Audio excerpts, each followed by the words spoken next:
Hook, and many other areas, including the Gowanus Canal Superfund site. Also on our team is Dan Gahn. He's the on-scene coordinator for the ball fields cleanup, which is the current technical lead, and he unfortunately couldn't be here tonight. Next slide, please. So I'm going to take us through the background of how EPA got involved and why we sampled the complex in the first place. I'll go through our sampling locations and our process, and then I want to take everyone through how to read the results package that we had distributed to the community in early September. This is that 22-page data package that included a map of all EPA soil sampling locations in the Red Hook houses. It had results summaries and full data tables. So if anyone doesn't have a copy of it, let us know after the meeting and we can get one over to you. And I believe NYCHA is also working on posting it online. After we go through that, we'll look at EPA's considerations for our data analysis, which is basically how we analyze and look at all of our data. And then we'll go through the results summary, talk about our conclusions and how we came to them, and finally discuss our evaluation of our results in the context of the current conditions, being the soil disturbance from the ongoing construction activities. Next slide. So it all started between 2013 and 2015.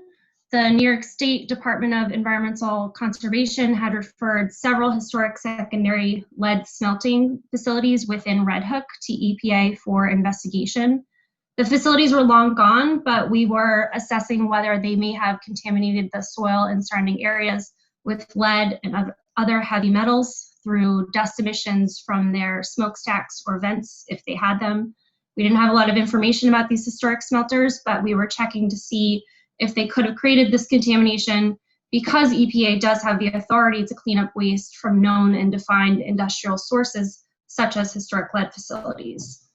So we collected soil samples from 32 locations or different spots within the Red Hook houses.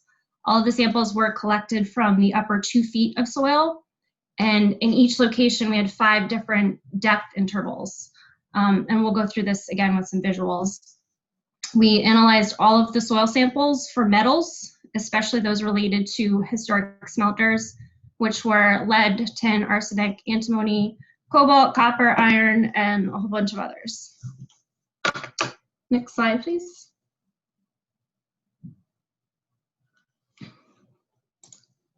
So here's a map of the historic lead facilities we were investigating. Going clockwise, we have Pittsburgh White Metal, which historically operated near the corner of Huntington Street and Hamilton Avenue, just north of the McKeo Center. Columbia Smelting is the one that's in Red Hook Park on the footprint of Ball Field 7 at Lorraine and Hicks Street. And Brookhaven was a little row building in the footprint of what's now PS 15 along Richard Street between Sullivan and Wolcott Streets. So as you can see, they were all gone. Columbia Smelting was gone by the 30s, Pittsburgh and Brookhaven were both gone by the 60s. Next slide.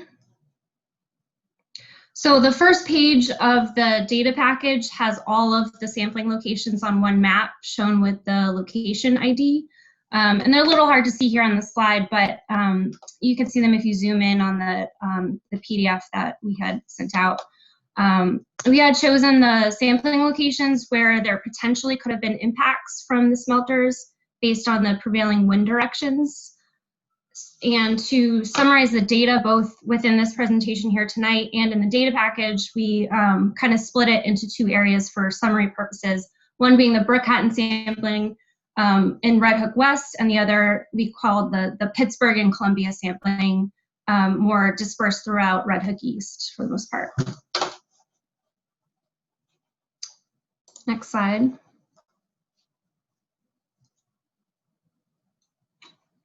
So just to do a quick overview of our soil sampling process, we plan out all of our locations ahead of time. We measure and mark them out when we get into the field. We use hand augers, which are basically, it's like a big manual drill picture there that pulls up the soil. We are able to measure the depths of the soil that we want for our sample. The graphic on the bottom left of your screen here shows those 5 different sample intervals I mentioned, being the upper inch just below the grass, and then the 1 to 6 inch interval below the ground surface, and then the chunk of soil 6 to 12 inches below the ground surface, and then 12 to 18 inches and 18 to 24 inches. So that graphic there shows like one location with the 5 different intervals stacked on top of each other. Next slide.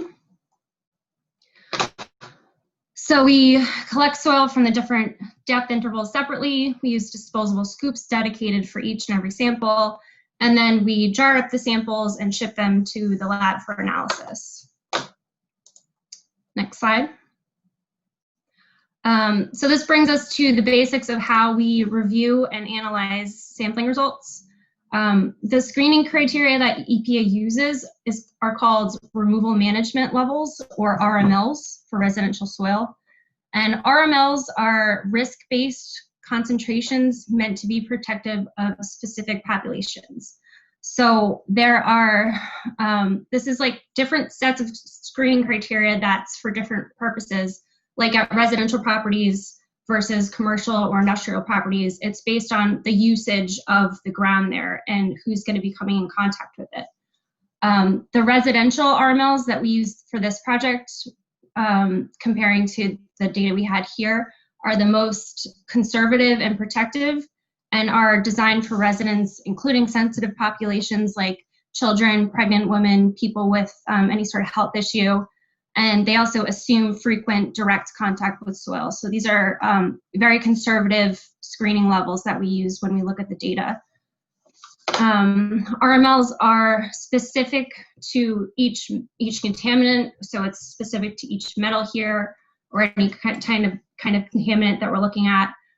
For example, the RML for lead is 400 parts per million. That's the level, which is the same as 400 milligrams per kilogram. So when we look at these RMLs, it helps us to define areas and contaminants and conditions that may warrant cleanup at a site. And while we use them to determine immediate risks and sort of screen the site, if we do exceed the RML, it does not mean harm to health, even over extended time frames, such as like a chronic exposure scenario. Okay, next slide. So I just wanted to take us through how to read through this data package. It can be a little confusing at the outset. So on pages 2 and 3, there's results maps for those 2 separate areas I mentioned, Brookhaven, and on page 2, and then Pittsburgh and Columbia on page 3. These maps include the sample locations with all of the lead results by depth, and also all of the results of any contaminant that exceeded one of their respective RMLs, like anything that was over our screening criteria, and all our lead results are on these maps.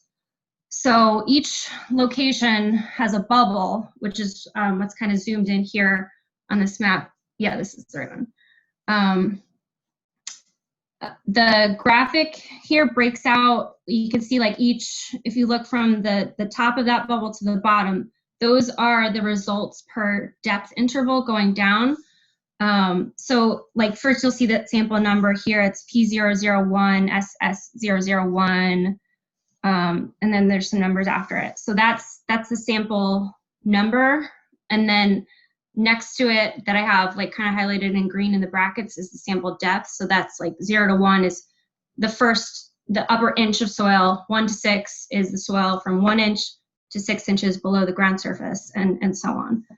And then it tells you the lead level at each of those different depths. So in the example here, if you look down to like the middle of that bubble with the readings, you'll see lead at 140 milligrams per kilogram.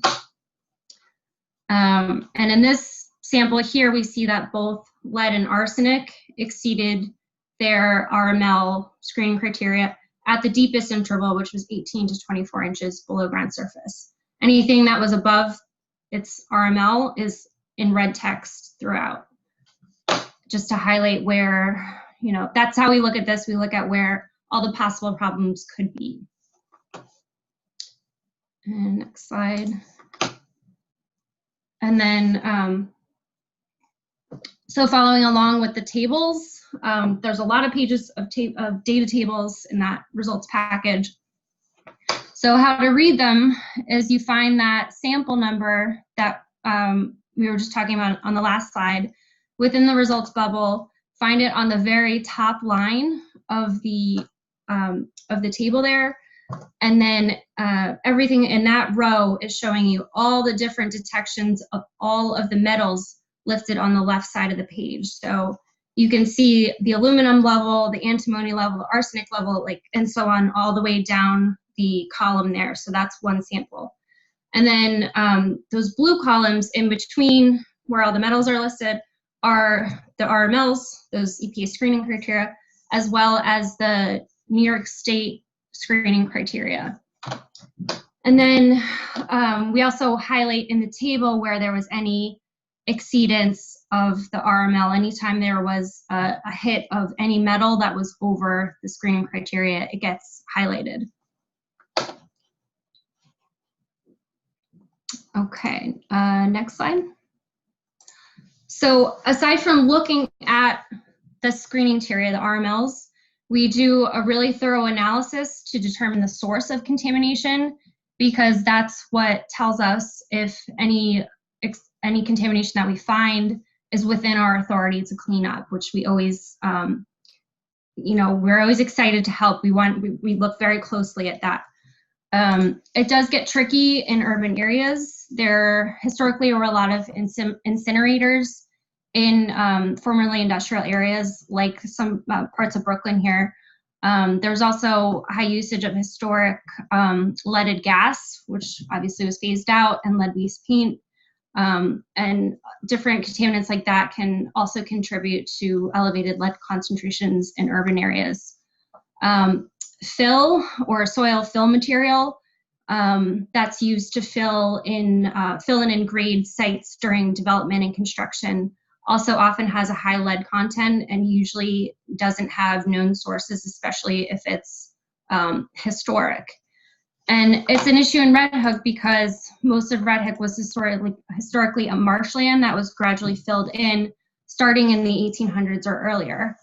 In the image on the top right of the screen, you can see it's kind of small here, but it's showing the historic shoreline and the kind of marshy areas that it used to be, compared to the blue line is the current shoreline that we have now, and you can see the Gowanus Canal going up into Brooklyn there. So we analyze the data to determine not only the presence of fill, but whether any elevated detections of contaminants we find could be due to industrial sources like smelter activity. So even if there is fill, if it was a smelter contaminated the fill after it was already placed there, that's still something we could go after. And we do this using like a fingerprint or like a contaminant signature that smelters have. This is because lead smelters typically process a very limited number of metals, and the contamination that they create has really specific ratios between all those different metals. So I put one of the charts in here from our analysis of the Columbia smelting data. This is showing the data from the ball fields, this trend line you see across the map. Everywhere that there was high lead, there were also high tin, and they rose together in like a near perfect one-to-one correlation across the whole field. So we look for a signature like that, a correlation between metals that tells us that it could have been from an industrial source, or here a smelter is what we're talking about. So I'll turn it over to Nick Mazziata, our risk assessor, to talk about what we found and how we evaluated it from a risk assessment perspective. Okay, great. Yeah, thank you, Margaret. And hey, everybody, I'm Nick Mazziata. Thanks for having me on tonight. So Evaluating risk is a big part of our cleanup programs at EPA. And in this case, risk is defined as the chance that a chemical someone may contact, actually causes harm to their body.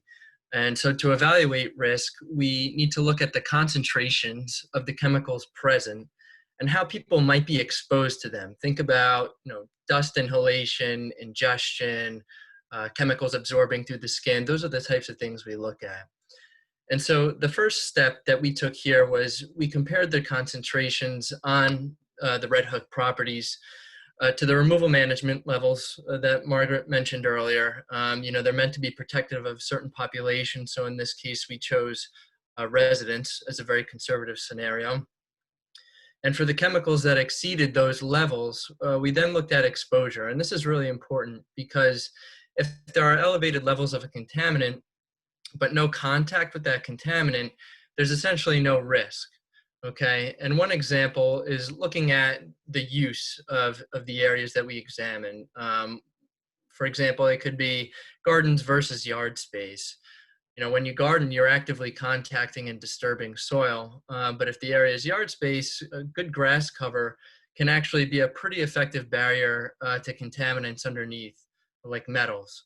And as shown in this picture on the bottom right, you have the grass layer itself on top, and then the thatch layer, which is made up of roots and stems between the grass and soil. It's very thick, so it keeps soil particles bound underneath. And this is where depth comes into play. So our samples are taken from the soil layer, and as Margaret mentioned before, although some results are from that 0 to 1 inch interval, that's not necessarily right at the surface available for contact as long as a healthy grass layer is present. And our results also extended up to 2 feet below ground surface. 2 feet in soil may account for gardening or tree planting activities, really intrusive scenarios. But if the area is maintained as yard space, typical residential exposure to those depths isn't expected. And lastly, we also looked at average exposures across each area. And this is because a person is unlikely to spend all their time outdoors in one single location all the time, right? So in other words, if there's one elevated result in a yard, but 10 other samples that are low, exposure would also likely be pretty low as well. Okay, next slide, please. So with those concepts in mind, now we can take a look at some of the results from Red Hook West to start. So here we had a lot of samples from the area bounded by Richards, King, Dwight, and Wolcott streets. And when you look at these tables and you see the results, you'll see that only 2 lead results were above the RML in the 0 to 1 inch interval, which is good. And these locations were in grassy areas, not in gardens or other high use areas. And if you looked at what the top inch across the entire area looked like as far as an average, that concentration was far below the RML, as you can see on the slide. And in addition, lead and some other metals like arsenic, iron, copper, and antimony were found too at some concentrations exceeding the RML, but they were generally below 6 inches. And next slide, please. So this summary table, I believe, is included in the data package that was distributed to everybody, and it just provides a good overview of these results. So in the table, we have the metals that exceeded our RMLs in the first column, their depths, the range of results, how high and low the samples were, the sample results, that is, the average concentration for that depth, and their comparison to the RML. So as I mentioned, lead and the other metals exceeded their RMLs primarily below 6 inches. We had a couple elevated lead results at the superficial intervals that you can see, at the bottom portion of the table, where lead ranged to 610 ppm at that 0 to 1 inch interval. But the average concentration shown here was 269, which is below the RML. So because all of these areas that were sampled were maintained as grass-covered, yard-like areas, exposure was considered unlikely at the time, of the assessment. I know current conditions are obviously very different, but we'll get to that. Okay, next slide, please. So we also took a look at the NYCHA farm area within Red Hook West. EPA took a sample within this area from a few locations right outside, and also I believe one location within. And every sample that was collected, the result was below the RML at each location and each depth, which was good. And in addition, the farm includes, as you can see in these pictures, raised beds for gardening, so there's no digging into the historic soils, as well as a mulch layer in between each garden where people may walk. So again, we have no direct exposure to the historic soils underneath and low levels of metals as well. Okay, next slide. So here are some of our conclusions, and I know conditions at this location are different now, but the first conclusion we had was that the pattern of metals detected was more similar to what you would see in historic fill rather than smelting, sort of, you know, how Margaret was explaining that correlation analysis that we do before. And, you know, we know that lead smelting, you know, there are correlations to those other metals like tin or antimony. And in some areas like the ball fields, we saw a very strong correlation. But at Red Hook, we really saw very inconsistent patterns.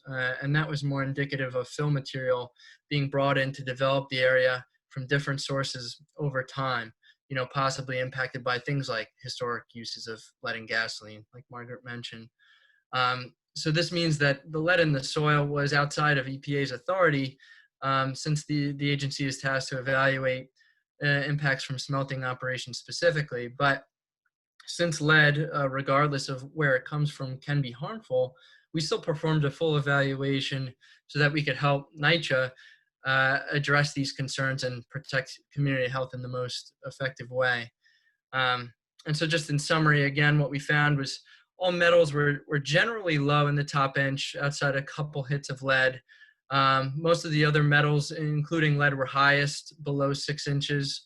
And due to the existing grass cover, there really was very little chance of any current exposure. Now, the deeper soils do present a risk if they are disturbed by construction, which is going on now. But in order to be health protective, we have helped NYCHA come up with their soil management plans to make sure exposure is not occurring. And we'll go over that more in a little bit. Okay, next slide, please. All right, so now I'm going to shift gears over to Red Hook East, where we did a very similar analysis compared to Red Hook West. And here we did see lead above the RML at nearly every interval in the top 2 feet, which you can see on this summary table here where lead is designated. Those last 5 rows where the average concentration is listed, they're all bolded, so they exceed the RML. And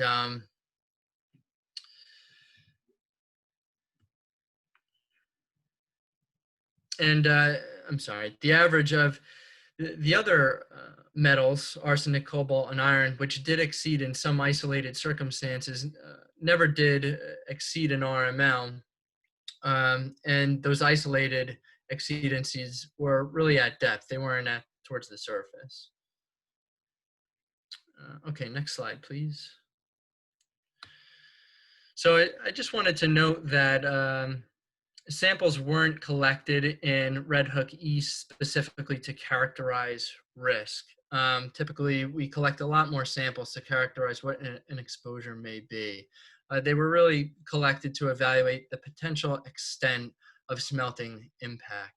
But that being said, you know, the same principles of exposure do apply, and the samples that were collected were all from grassy areas outside of, you know, outside of main thoroughfares, you know, not used for gardening or play areas. And that grassy area does provide a good barrier for exposure. So at the time, contact was considered unlikely. Okay, next slide, please. And so our conclusions for Red Hook East, back in 2015 were very similar to those of Red Hook West. The pattern of metals and soils was really more similar to construction fill used in the past rather than smelting operations. We had some elevated lead, but in well-covered grassy areas. And the other metals that we identified were much deeper in the soil column, so that reduced any potential for current contact at that time. In order to prevent contact in the future, with what we're seeing now, we helped, again, NYCHA assembled their soil management plan, health and safety plans, and community air monitoring plans, which I know we've discussed with many of you here tonight, to protect the community and also the workers at the site from being exposed during those construction phases, which we'll start to get into now. Okay, next slide. And I'll turn it back over to Margaret.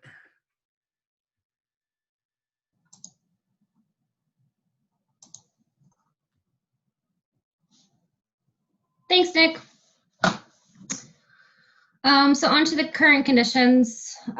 We did make these conclusions years ago, and the conditions obviously are very different now from what they were when we were sampling and didn't even know there was this big project coming up. The construction is disturbing large areas of soil. So we now look at this similarly to how we look at one of EPA's cleanups, which are very routine for my program in Superfund, the removal program. So we look at exposure pathways, we call it, which are basically just ways that metals can get into our bodies. So we look at direct contact, like touching soils or inhaling the dust that comes off of any construction activities that are going on. So as Nick mentioned, we made recommendations to NYCHA as soon as we found out that there was this upcoming construction project that would disturb the soils. And we worked with them to ensure the exposures wouldn't occur either way through direct contact and touching or through dust inhalation. So we recommended that they put together a community air monitoring plan, sometimes referenced as a CAMP, and a soil management plan using similar methods as we do for all of our soil cleanups that EPA does and oversees. So we went back and forth with NYCHA on their community air monitoring plan for quite a while to make sure that they would be implementing the same protective measures that we use on the nation's most toxic hazardous waste sites and are fairly routine for us. NYCHA did develop a good online platform for sharing their air monitoring data, which are the two screenshots at the bottom of the slide there. So they'll get into that more and discuss that and provide the links so everybody can go look at the data that's online. But they'll give a background on that as well. And we're also aware that they are conservatively assuming that all of the existing soil that's been there for all these years, they're assuming that it is contaminated regardless of the results in all the soil management protocols that they're using. So they're making sure that everything that they do is has the maximum protection to public health. Next slide, please.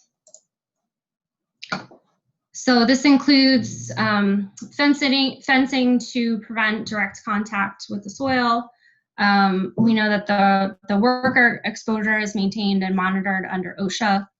And they've also indicated their plans are to place clean fill over the existing soil and a demarcation layer in between, which is basically a visible barrier. It's represented by this orange dotted line here. It's usually orange snow fencing is what we use often.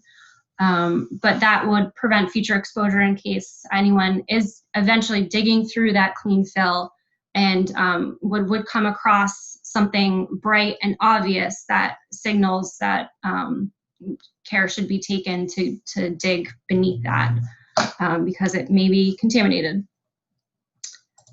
Next slide, please. So there's been a question of additional soil sampling, and there is no scientific or practical basis for additional sampling for a number of reasons. Metals are very stable in the soil. They bind really tightly to soil particles, and they don't leach out by rain or any sort of precipitation. So whatever we found from the 2013 to 2014 sampling events is still valid, and it's unlikely to have changed.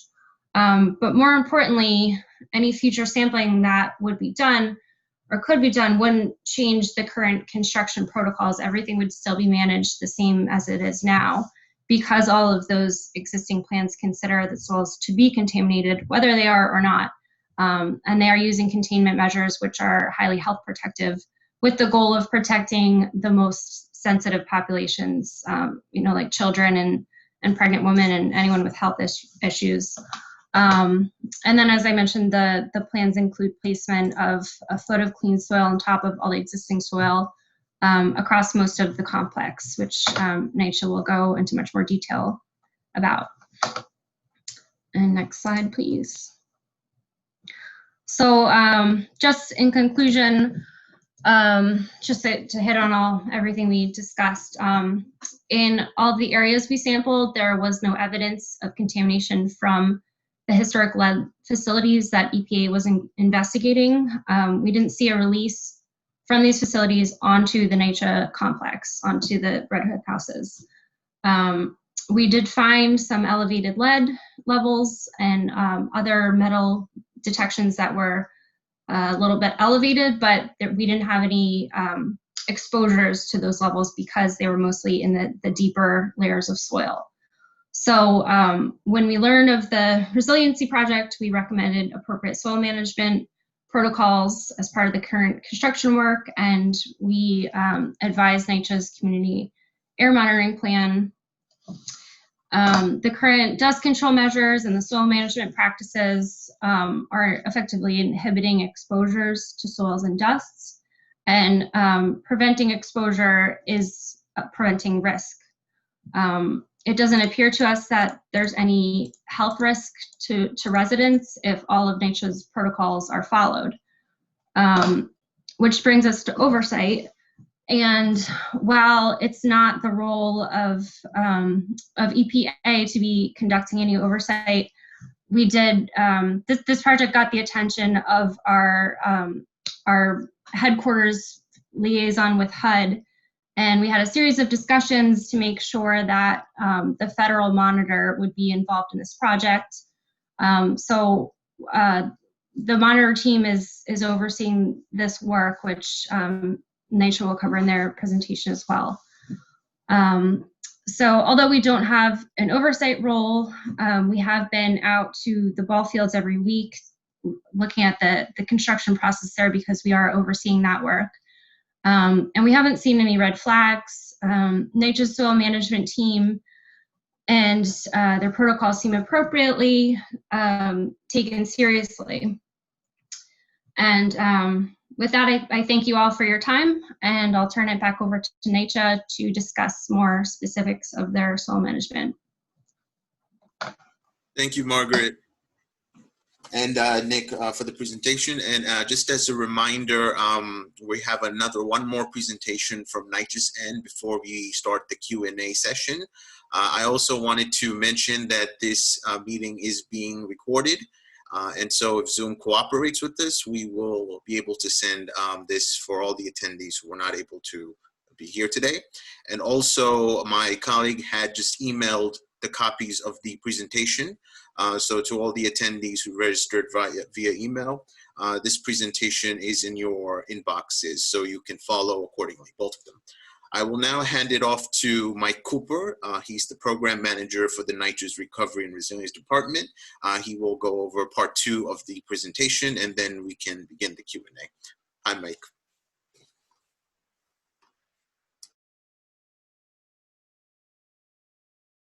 Mike, you're still on mute. It's a bad habit. Thank you, Richard, and thank you, Margaret and Nick, for walking everyone through the data. If you can, Richard, go down to the first couple of slides.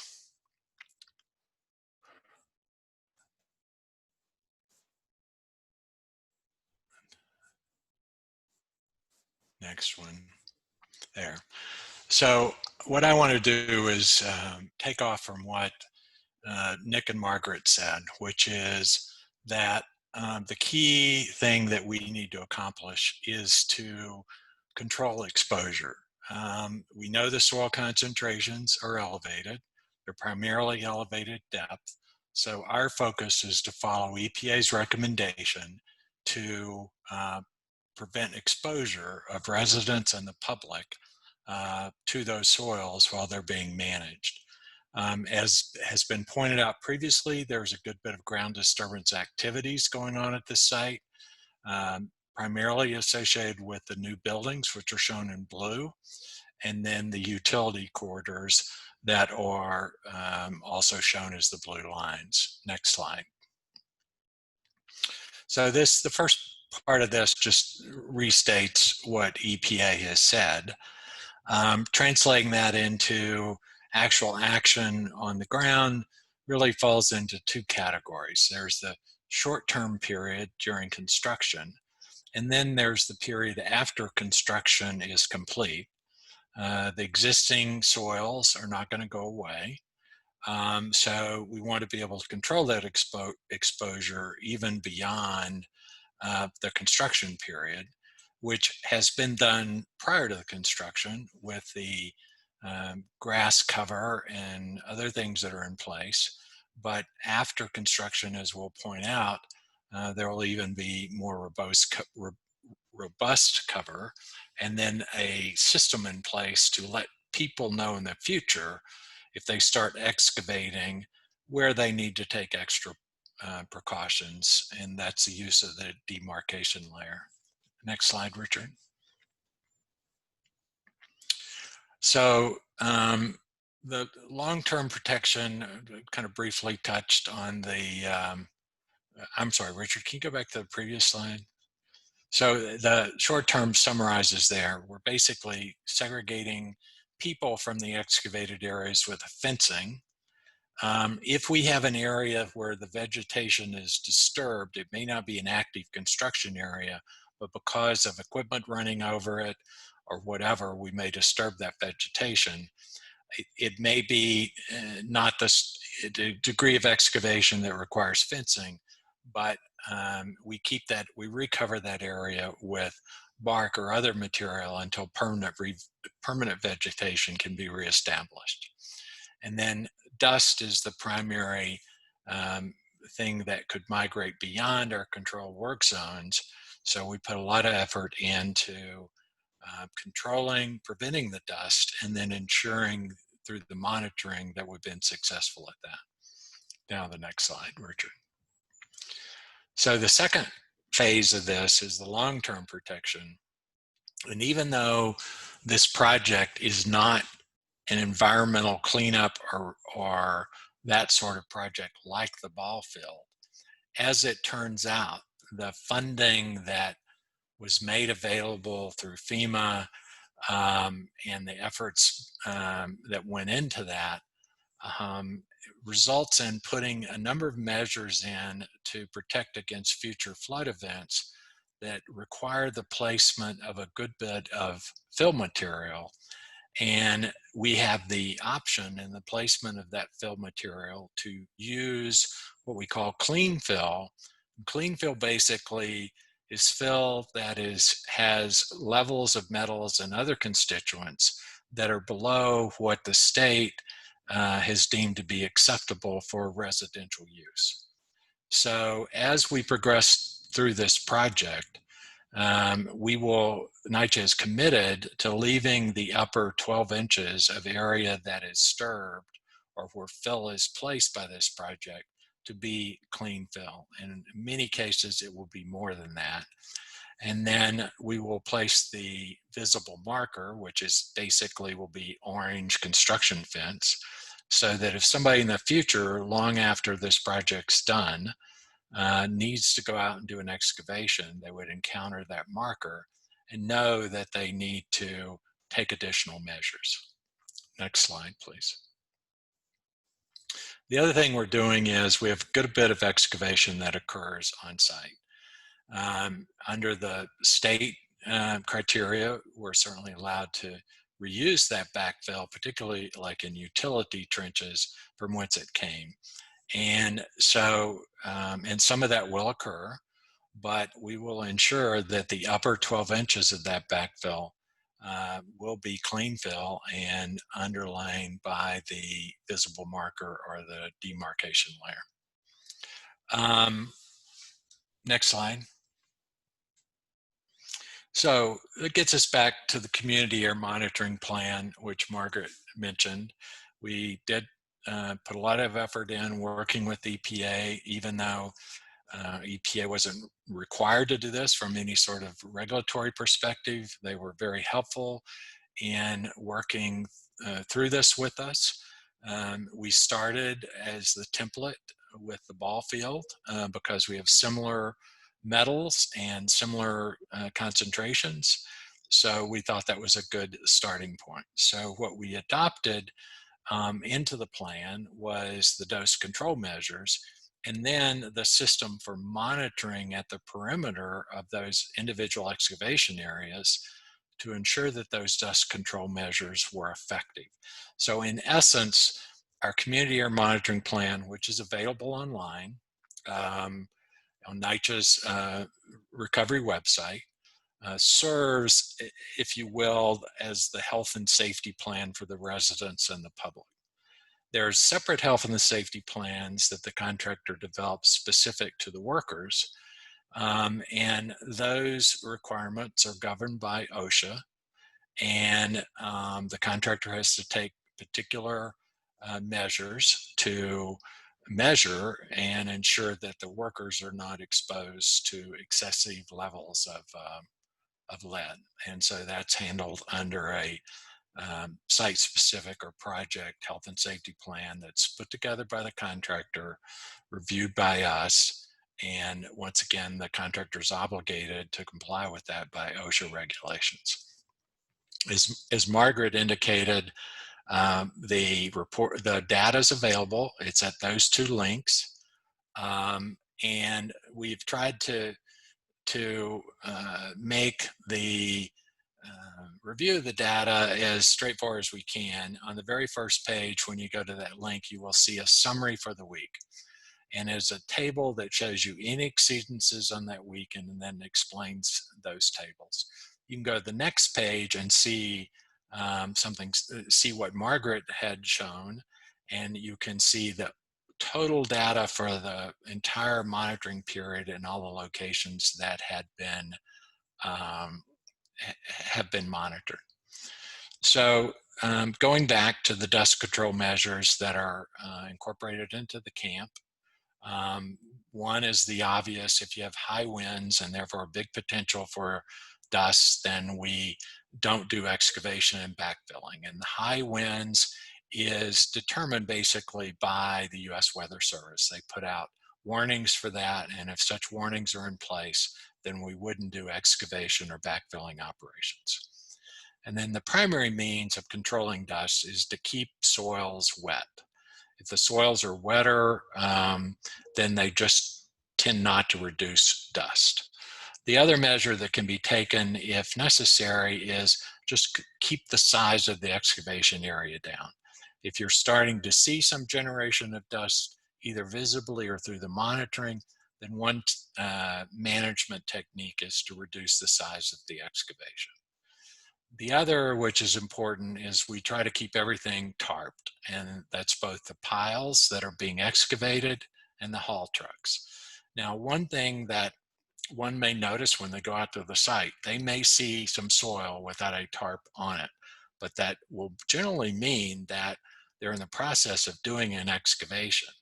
And so the tarp's not going to be, the soil pile is not going to be tarped while materials be put into it. But once that active excavation has ceased, then the area is tarped. The other thing that we do is clean the trucks before we leave areas where access is controlled. And then, as we've said several times now, the purpose of the air monitoring is to ensure the effectiveness of all these measures.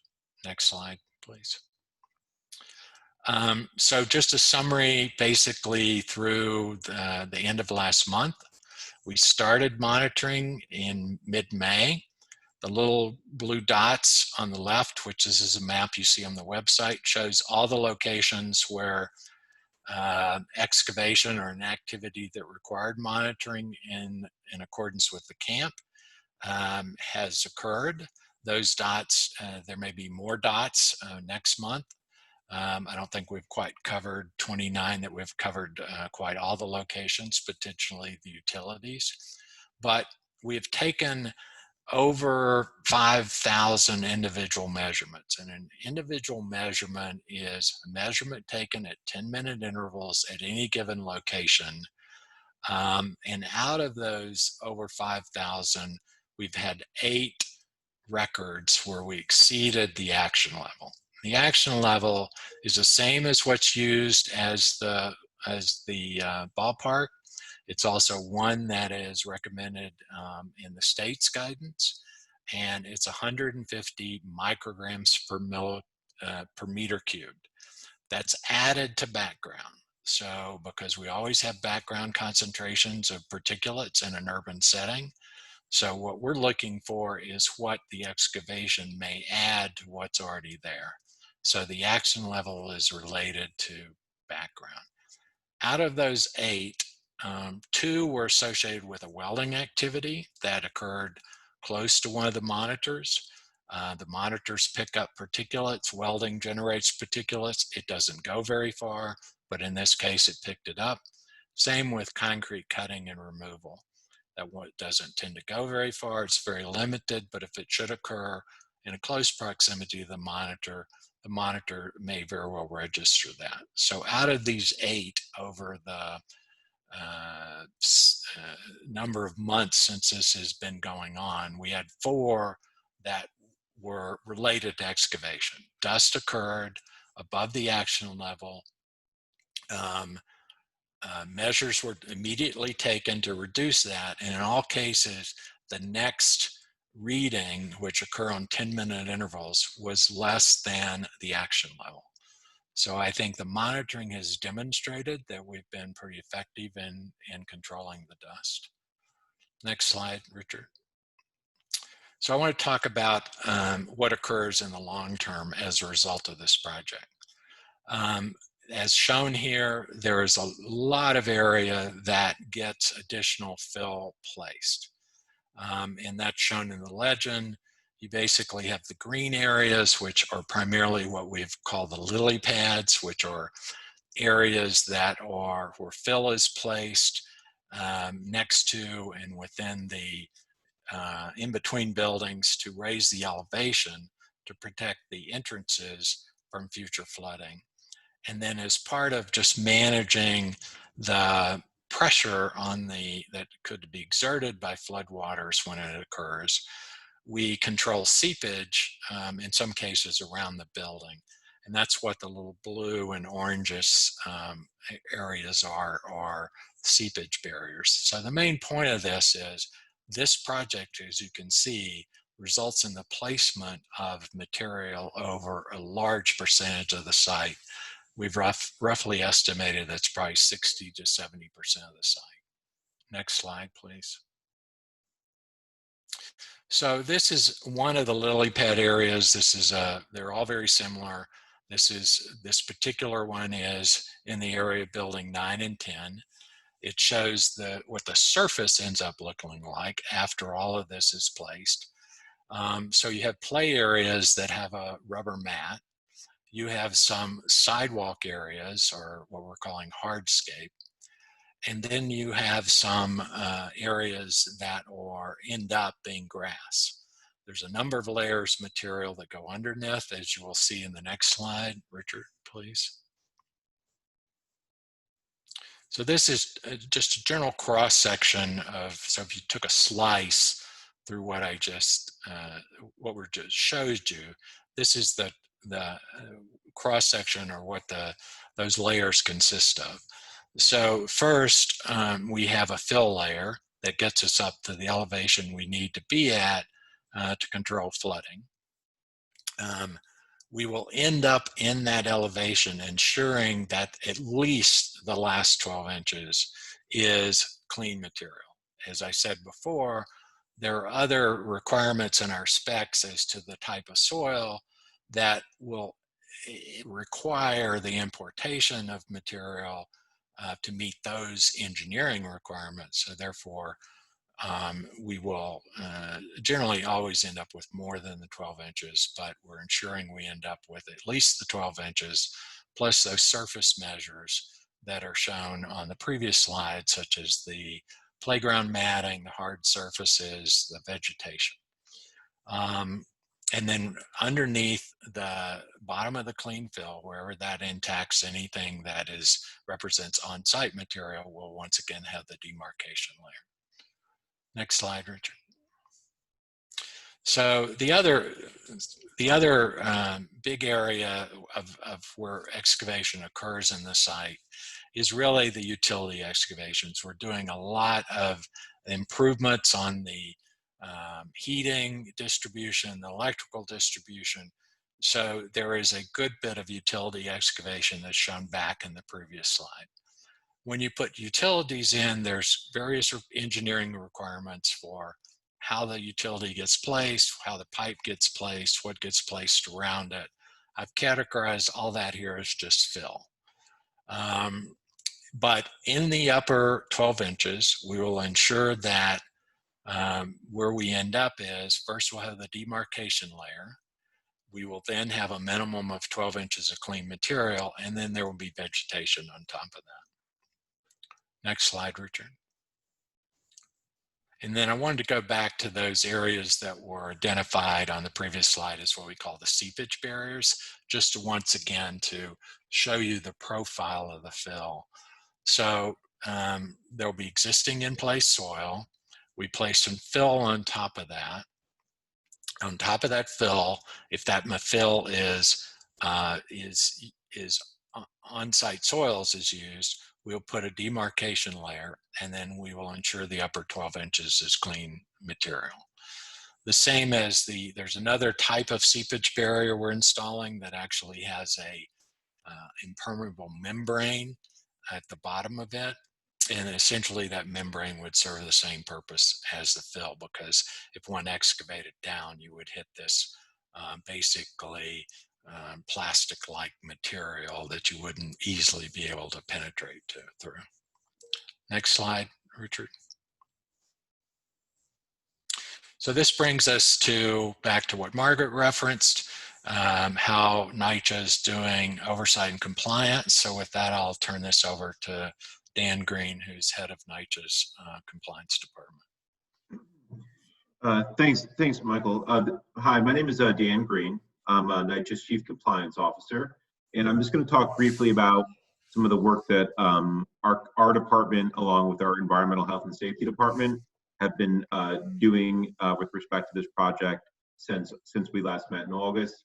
So what we've been doing is basically a three-pronged approach to monitoring the site, and we're focused on two main issues, which is the camp and the soil management plan.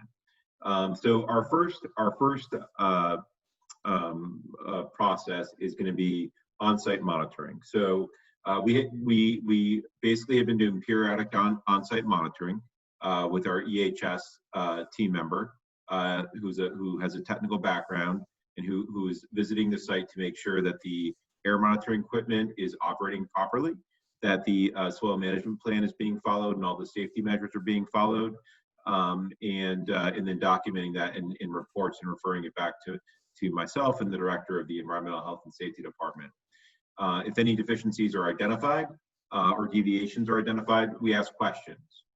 We go to Michael's team, we go to Joy's team, we ask questions of the construction team, ask for documentation to make sure that we understand what the issue was. If it was a deviation, which we haven't really seen anything significant, but if there's been a few minor issues here and there, we make sure that they make corrective actions based on those observations. So I can't say the representative has been there every week, but I think he's been there almost every week. And we're going to continue that throughout the duration of the project as much as we need to. That gets to the second method that we've been using, which is complaint monitoring. So we run a complaint portal in our compliance department. I gave out the information last time. It's also right here on the slide in the bottom right. So anytime anybody at Red Hook, what we've been doing actually, we back up, is we run a report every day from our complaint database, looking for anything from Red Hook that could be a complaint about this particular project. So my team member reviews it every single day. We really haven't seen much come in. And if you submitted stuff and we haven't responded, please let me know. Reach out to me directly. I'll give my contact information at the end, because we want to make sure that that level of surveillance is accounted for. The residents or community members who are in the community and on the site are more likely to see things than we are. We only can be there some of the time. You're going to be there a lot more than we are. If you see something that doesn't seem right, please let us know. I've also see that, yes, you can make complaints through 311 as well, but if you want to report it to NYCHA for us to look into it as a compliance issue, you think that NYCHA is not following the air monitoring plan or other or you see equipment that's not working, or you see trucks that don't seem to be doing the right thing, you let us know. And we will follow up with the resiliency team to make sure that those issues get addressed. So the third prong approach is really making sure that the information up on the public website is available. So we like maybe some of you, we review that every day. If we see any lags in the data, we make sure that we follow up and again prod and probably annoy some folks sometimes, but we like to follow up, and we'd like to make sure that that the information that you are looking at on the website is up to date. If we see anything in that any exceedances, we make sure that we follow up with the resiliency team again to make sure that the proper documentation and the proper actions are taken in response to them. So so that's right now our three-pronged approach. There, we also I work routinely with the federal monitor. They really haven't been that involved in this site since the initial meeting. But if you also want to report anything to the federal monitor, you can do that right on their website as well if you have any concerns for them. And we will keep them in the loop about this project to make sure that they know what is going on to the extent that they would like to be involved in this. So overall, we think things have been going very well. We're going to continue doing this. But again, if you have any concerns or questions, you can reach out to me directly. So my email address, which is probably the best way to get in touch with me, is Daniel, DANIEL .green, GREENE, at NYCHA.nyc.gov, and we'll make sure that we look into whatever you forward to me and address it. So that's pretty much all I have tonight.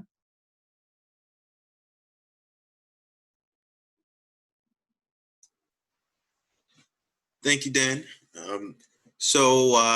We will open up for the Q&A session, but before I do so, I just wanted to recognize our elected representative, Council Member Menchaca, who is also joining us today.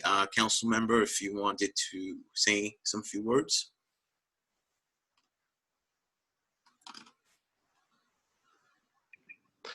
Hi, everyone. I'm going through all the questions that are on the Q&A, and there's some really great questions there. If we can focus on that, I'd be happy with that right now. Thank you. Okay, so we will begin with the Q&A, and so there's two ways. You can either raise your hands to the Zoom feature, and I can call on you. Otherwise, you can also post all of your questions on the chat, and I will read it out, and one of the panelists will be able to get back. So let me just see if we have any hands there. Okay, we have Betty. So Betty, you just unmute yourself. Hi, how are you doing? And thank you for having me. I live at 30th Century Mall, and I was listening to you guys talking about the depths of how much the dirt to detect if they have any lead or whatever. I have a big hole that is actually in front of my window. I guess they're going to put electricity going down in the basement. I think that's what they're doing. That's what they told me. But I've been getting a lot of sinus headaches, very bad, for 3 days, ever since they did this dirt. So I'm trying to figure out, is there something that I need to know about this dirt that's in front of my window, because I'm breathing it in I mean, yes, they do cover it when they do the construction, but like when it rains or whatever it is, I still smell the dirt from the outside. And my other question is, we don't have the stairs or the walkway, so we have like a little ramp. Now that little ramp is kind of high because I am in a walker, so I do have to like push myself to get up into that ramp. And they also put down a metal slab like next to the staircase, which they just painted it today after I complained that somebody will fall because it's slippery.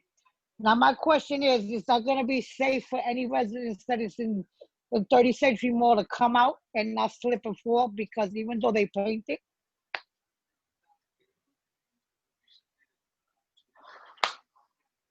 I'm done.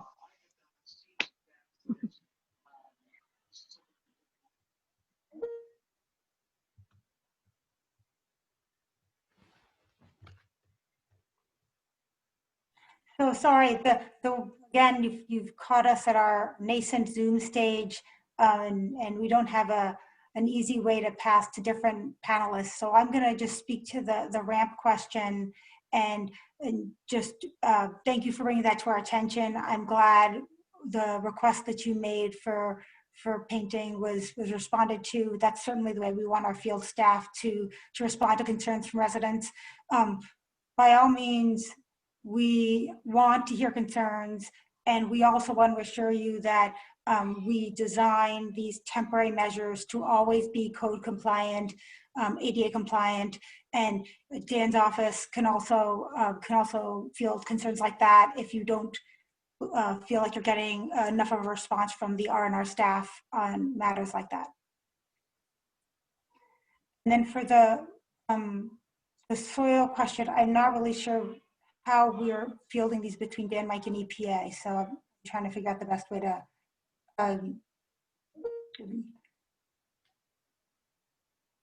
Sorry, I'm not sure how to pass this off.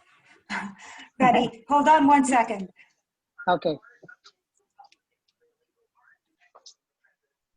Well, it said the host just asked me to unmute, Joy. This is Karen Blundell. Hold on one second, Karen, because we have to answer Betty's other question. Sure. And the other question, Betty, just so I make sure I understand, was about a pile of dirt outside your window.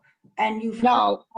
What I was trying to say is, like, they have a big hole, right, which they are doing, like one side of the building is for the water pipes that they were telling me from outside. Now, my window is right in the front, which they told me that they're putting electricity towards, I guess, the pipes in the bottom, but it's all open. And now I was listening to the other gentleman, which I'm sorry, I forgot his name, that he was telling me, he was saying about how much depth that they go into to see if it has lead or anything in it. But my question is I've been getting a lot of sinuses, a lot of headaches, and I have 3 days like this ever since they dig this hole in front of my window.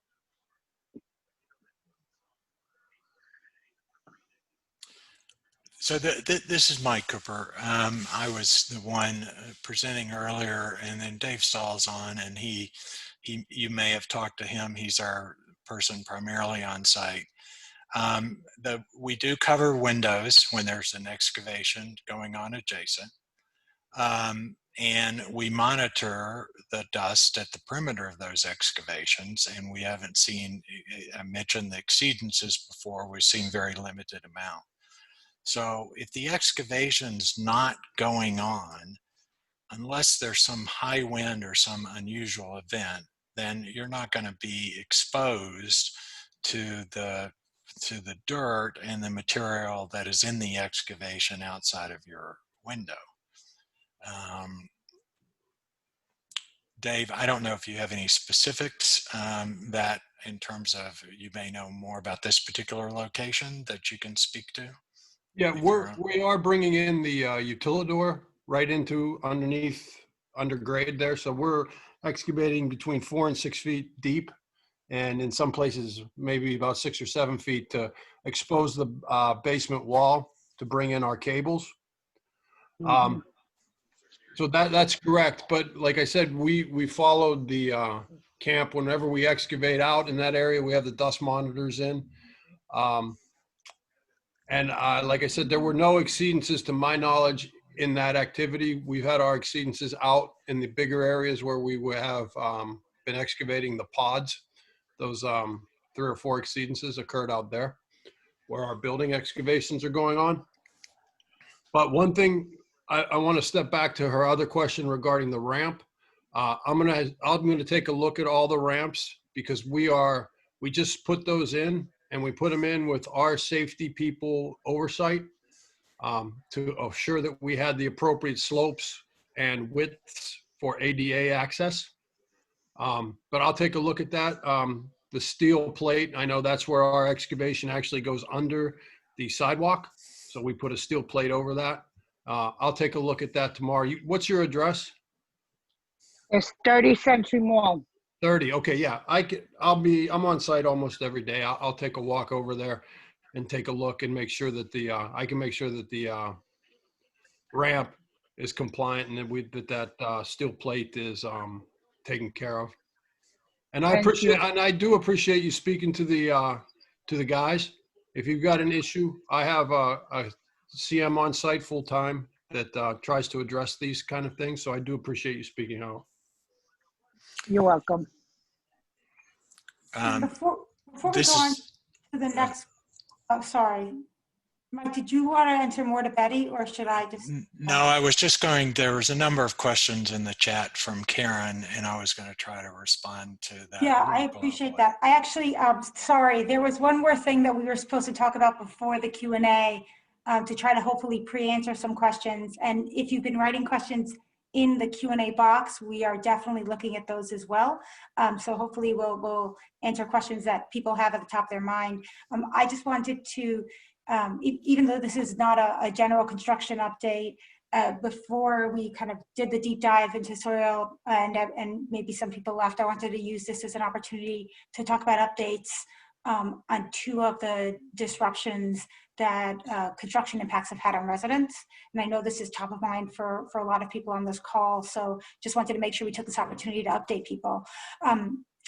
So as I'm sure all of you know, during an excavation a couple of weeks ago, the contractor hit a plastic gas pipe that resulted in the loss of natural gas to 2 buildings.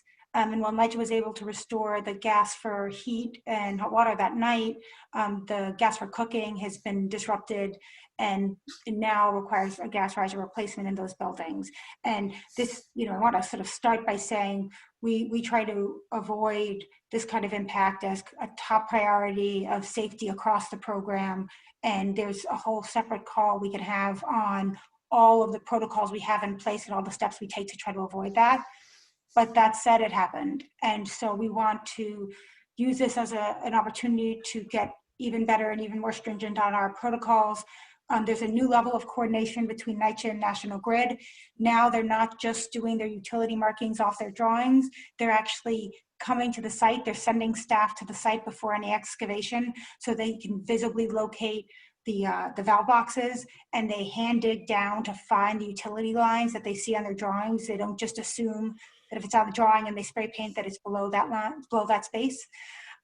We've been working, meaning capital projects, we've been working closely with operations to stay up to date on the gas pipe replacement project. They've secured $700,000 for these 2 buildings. They completed a site visit for scoping, awarded the project to a vendor, and has given the vendor a notice to proceed. This is RJ Bruno. They're very familiar and comfortable with gas pipe replacement. Some of you may have seen them today at the site. They were doing some prep work and they're awaiting permits for the next steps. There are special COVID-safe methods for communication during this period. So property management is using those to communicate with the TAs and the residents. We're kind of echoing and amplifying that message through R&R community outreach.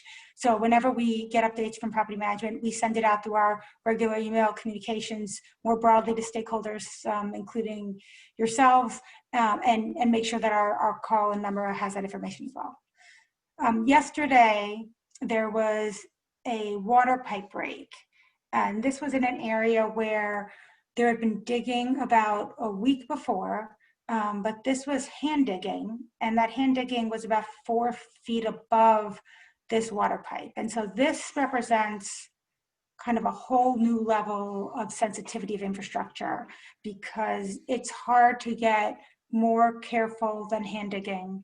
And especially since the hand digging wasn't near the pipe that, that has had the break, it means that some very minimal vibrations cause this disruption. So last night, building 3 was without water for a few hours. We were able to make the emergency repair. Partially, we were able to do it as quickly as we could because of the new closer coordination between NYCHA and DEP. And so we're continuing to work with them to make sure that when unforeseen issues come up, get the right staff, the right materials on site as soon as possible. And we were working closely with property management to make sure, as we've talked about in previous calls, that there's water available during these unplanned emergencies. So I just wanted to mention both of those. I know this is a soil call, so most of the questions will be about that, but thought this might be on some people's minds.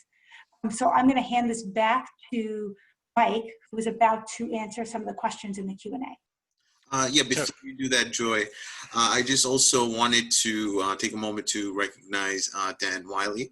He's from Congressmember Velazquez's office. So Dan, if you want to say a few words before we continue the Q&A.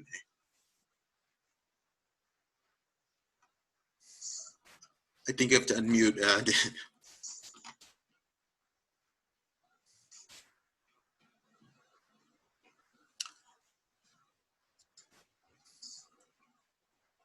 Dan, I think you're still at mute. I think the host has to unmute him first. Oh, he's unmuted, yes, but. He was able to speak earlier, so I'm not sure what happened. Yeah.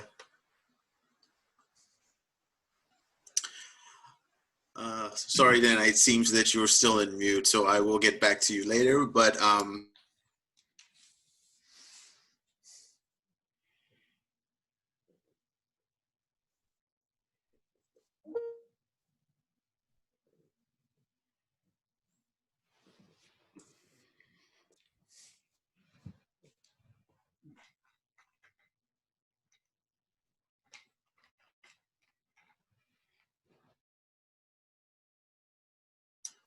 oh, I'm sorry, I was in mute all this time. What I mentioned, I was mentioning that Karen, I know you had a few questions both on the Q&A, so I will hand it over to Mike, who will answer some of the questions, but you're also unmuted in the event you had others.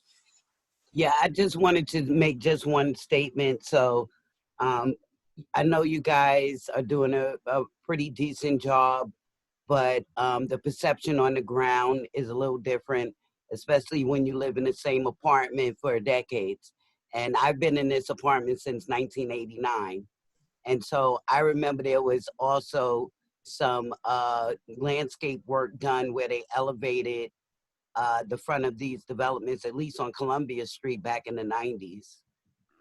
And I also remember when I first moved into Red Hook, what I thought was really amazing was that the residents had vegetable gardens all throughout this development. They were growing everything. I think it was even a peach tree out here. And so how do you account for the lead and the contaminants during that time on the residents? Because, you know, if it's coming from a smelter, that means that was here even in the 80s and 90s when I first got here. And you guys kind of like glossed over that fact that most people live in public housing in New York City for over 20 years. And so what's the effect on that on us? Also, I like to also point out in regards to lead, I've had several lead abatements in my apartment, and the place where they go to get the lead is in the window wells. It continually comes into the window wells. And if you read the manufacturer's specifications on lead, they do say that lead migrates through the air and to those locations. So I didn't have one lead detection and abatement. I've had several in those areas. So how do you tell us that this work is holding down the lead and we don't have to worry about it when the soil is being disturbed right outside of our first floor windows, when I've already had numerous lead abatements in this from soil that wasn't disturbed in this area. So can you answer that? And the rest of the questions, if you don't have time, you can send me an email with the answers to those. Well, let me try to address that, and I think Dan could speak to speak to this as well, Dan Green. So generally, when abatements are done in the apartment, it's because of the presence of lead paint that was in that apartment. And historically, windowsills are a location where lead paint was used, as where it was used on all sorts of trim. So usually the abatement of lead paint in an apartment is due to that. I think in terms of the activities that are going on now, we're taking a lot of efforts to contain dust to the site. We do the monitoring.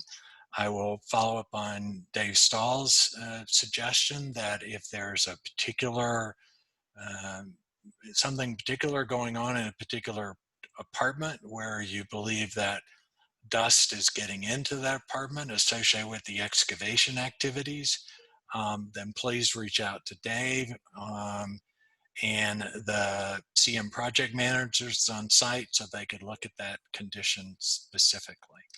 Dan, you want to talk about the abatement in general and what that generally addresses?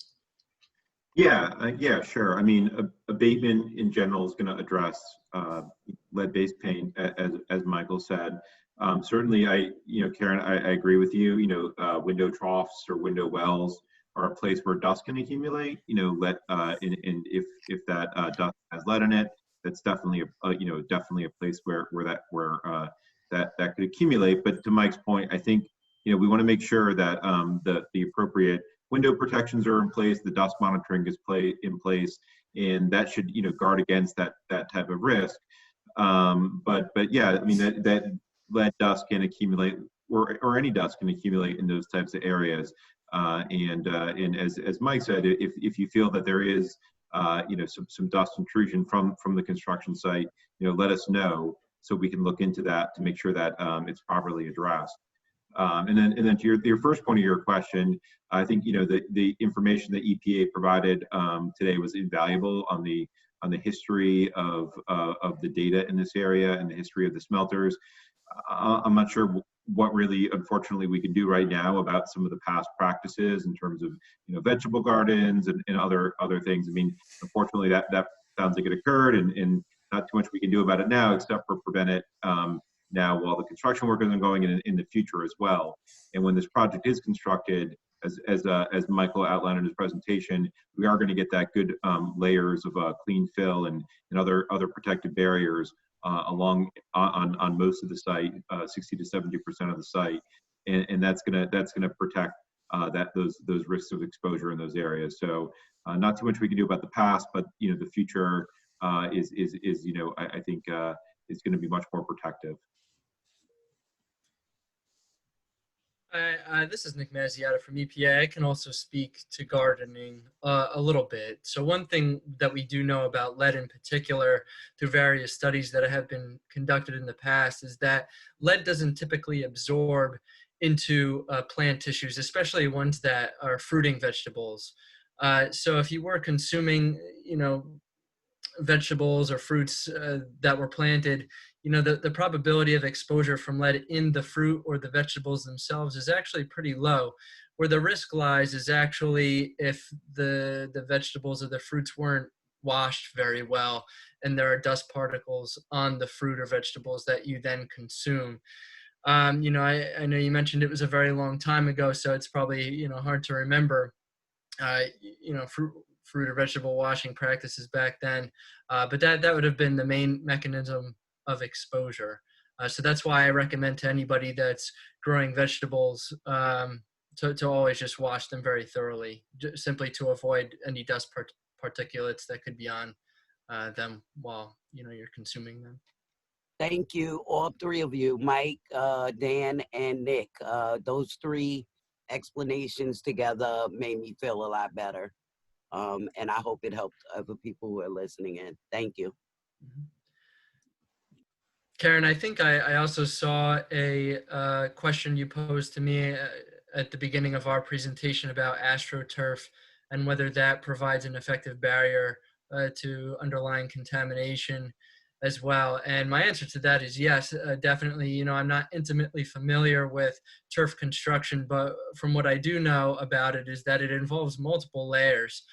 You know, a synthetic grass layer, usually some sort of shock absorbent layer, like different kinds of rubbers or foams that also allow water to drain through it. And in some cases, maybe even a gravel layer as well. So that would certainly provide a barrier to any contaminated soils underneath. Right, but we're not using AstroTurf or NYCHA's lily pads, correct, Joy? Okay, so that question was really to the ball field. So remember, I'm in those meetings too. Thank you. Sure. Thank you, Karen. So looking at the Q&A, we have a question from anonymous attendee regarding the soil mound. The question is, what is going to be done with all those soil mounds all over the area? Mike, you're on mute. Yeah, so I can speak to it and Dave can speak to it as well. Basically, the soil mounds that aren't used as, if it's suitable from an engineering standpoint to be used as backfill, particularly in the utility trenches, it will be used there. But that will not consume all that material. The material will be hauled off to a permitted disposal facility. That hauling is done by a licensed transporter. Those trucks are tarped and have to meet the state's regulations for all that transportation. Dave can maybe speak to kind of some of the timing associated with that, not down to the day, but eventually those soil piles will either go back in the ground and then be covered by at least the 12 inches of clean material, or they'll be transported off-site for disposal. Right. Another use that we're going to use is underneath of our buildings, the foundations that we're currently constructing. The problem is I have to get our buildings out of the ground first before I can start utilizing that soil. So right now I have a lot of stockpiles around Red Hook because I have a lot of buildings foundations going in. Once we get the building foundations in on several buildings, I'll be able to start using those stockpiles to backfill underneath the footprint before we put the floor in to the buildings. So within the next, I want to say 3 to 6 months, you should probably see some of the stockpiles disappearing. But as stockpiles disappear, some new ones will reappear as I'm going through the construction of the 17 different utility buildings. Thank you, David. We have a caller online, Amy Dench. Hi, Amy. How are you? Hello, I'm good. I live in Red Hook West. I'm a resident stakeholder on the MAP team. I am on the G line in Building 1, and I kind of have a bone to pick about the dust mitigation issues because the large grassy area between Building 1 and the buildings on Richards further down, I don't know those numbers, the smaller buildings that face Sullivan and face PS 15, that's now the parking lot. That area was not covered when it was being excavated. It was rarely watered down. The water often was used more for cleaning the sidewalk.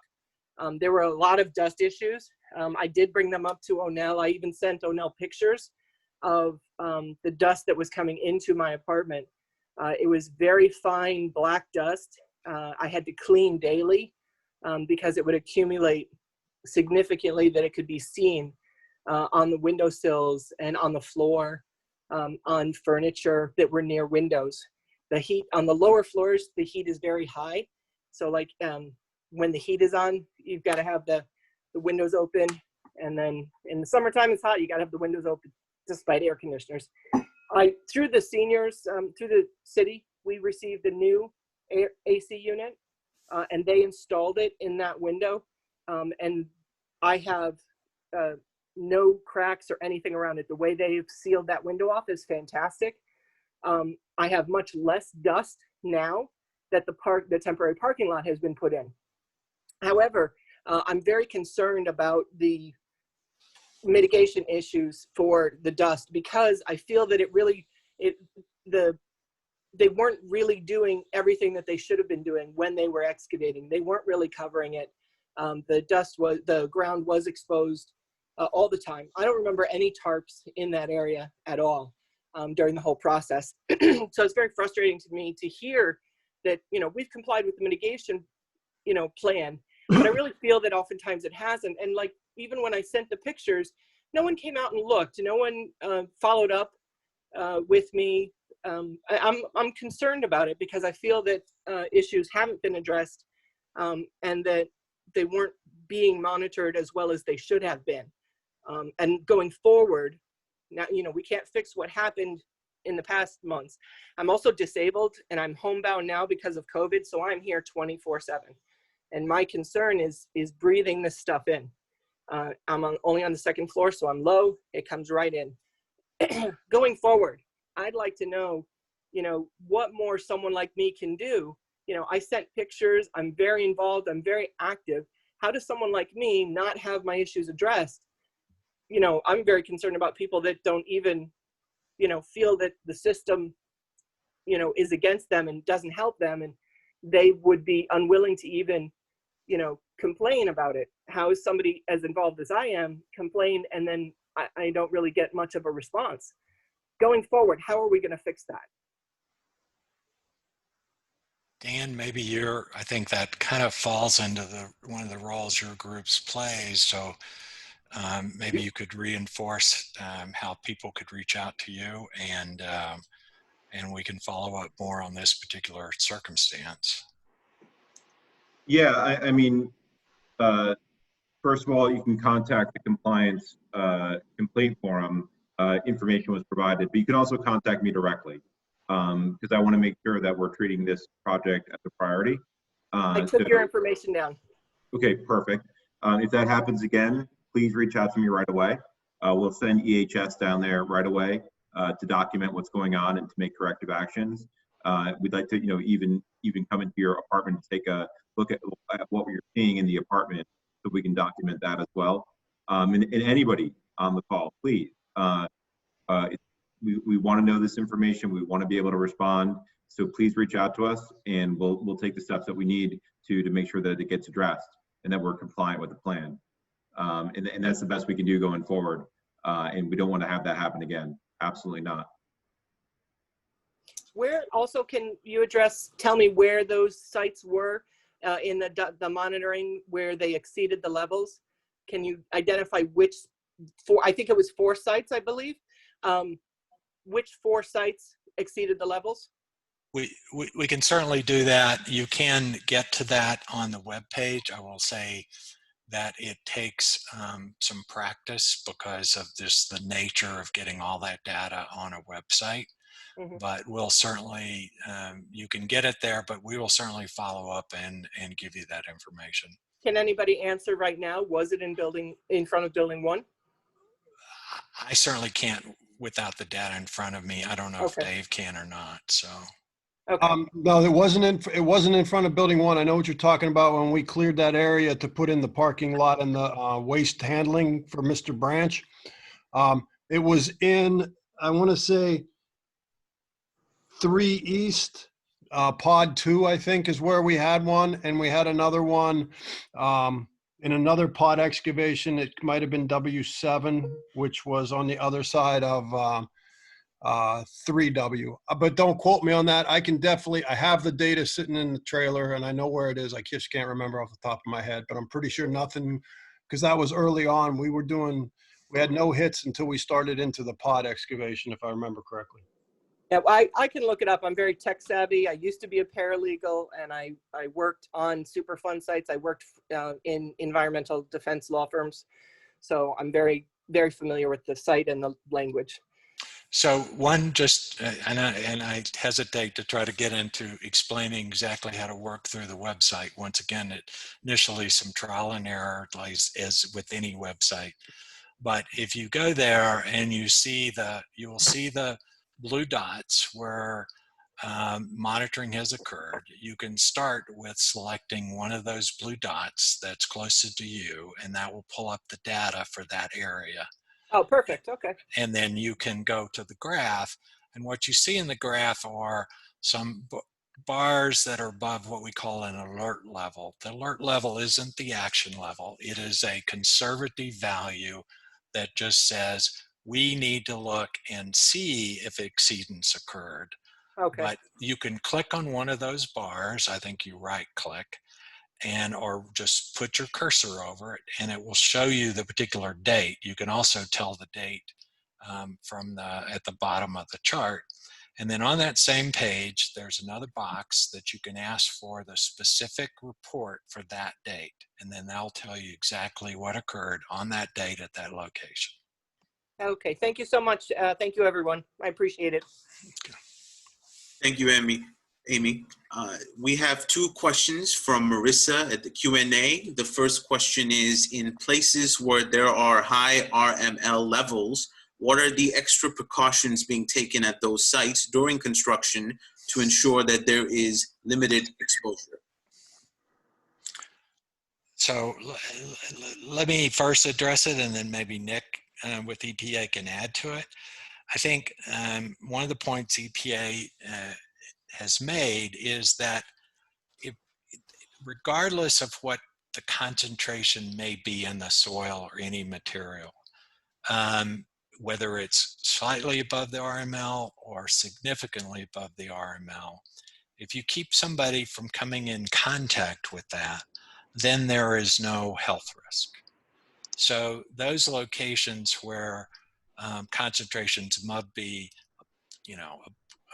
above 400, even by a significant amount, if we prevent people from being exposed to that, then those concentrations are not going to impact them. Nick, can you maybe add to that?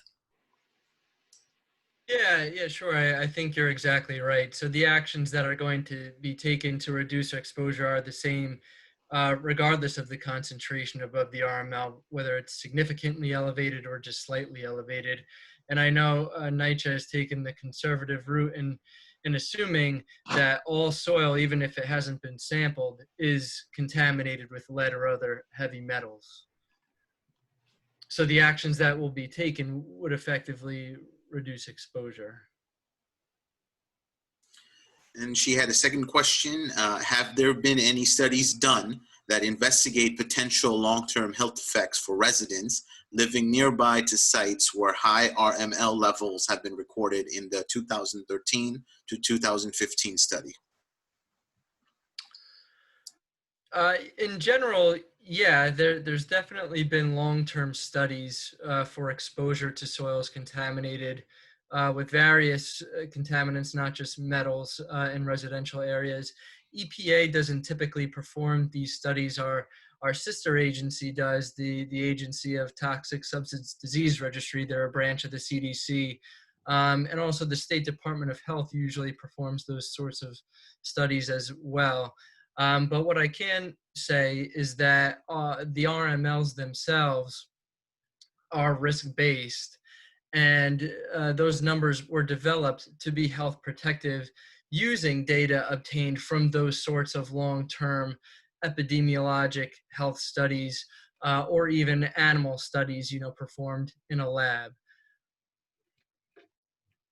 So there is certainly evidence that exposure to contamination significantly above the RML for very long periods of time could be associated with health effects, and that's why we regulate based on those RMLs to either take an action if exposure is occurring, or to best prevent exposure, like NYCHA is doing here.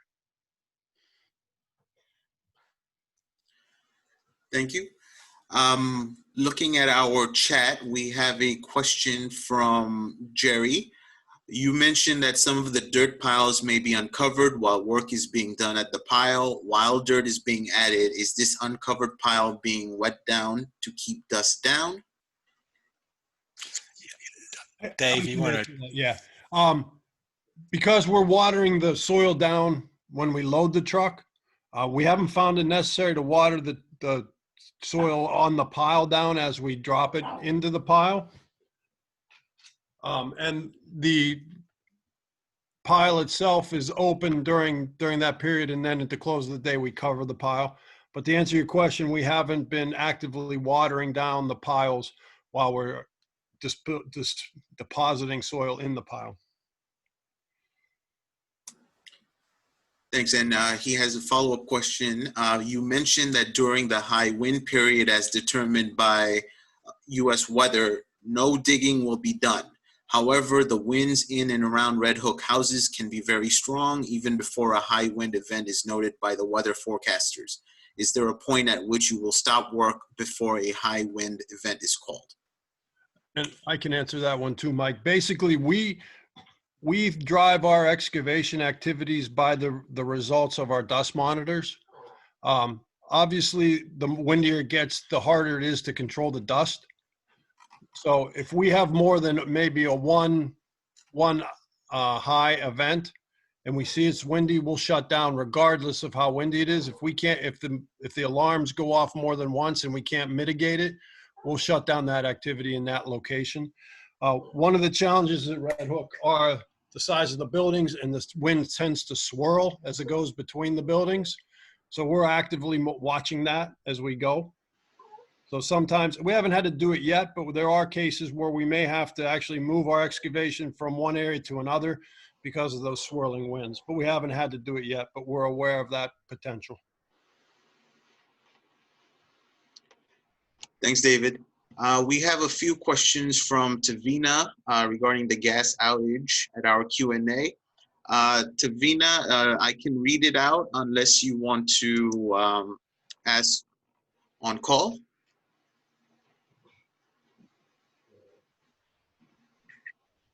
Tavina, you can unmute yourself if you want. Otherwise, I can read out your entire question. Okay, I'll read it out. So first question is, we have concerns about a few of the outage we have. We have a gas outage on the east side that we'd like more information on regarding the progress on when it will be restored. We have also had 2 water outages on the west side, one in the summer and one last night. Both the gas and water outages were caused by the construction work.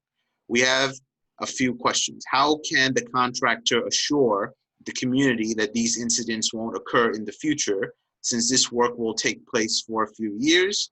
Second question, how can NYCHA respond better to these outages, respond with emergency assistance, better hot plate and restoration in more timely fashion?